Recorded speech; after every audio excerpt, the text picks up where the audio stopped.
সেই ২০২৪ সালের ৫ই আগস্ট শেখ হাসিনা যখন পালিয়ে যাওয়ার সাথে সাথে সর্বপ্রথম ওয়াকার সরাসরি ফ্রন্টে দিয়েছিলেন ডাক্তার শফিকুর রহমানের সাথে।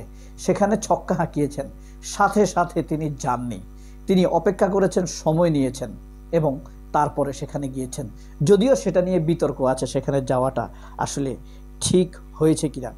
লন্ডনে গিয়ে অসুস্থ খালেদা জিয়াকে দেখতে গিয়েছেন, এটা জামায়াতের ছিল আরেকটি ছক্কা।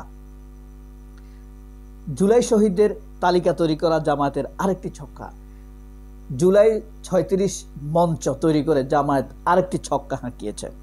একের পর এক বাংলাদেশের ফ্যাসিবাদী, ভারতপন্থী এবং বিএনপির ভিতরে যারা জিয়া পরিবার বিরোধী ঘাপটি মেরে থাকা, তাদের মধ্যে মুহুর্মুহু কম্পন ধরিয়ে দিয়েছে, যেন ভারতের বিরুদ্ধে পাকিস্তানের সাইদা আনোয়ার, শহীদ আফ্রিদি, ইমরান নাজিরদের একের পর এক ছক্কা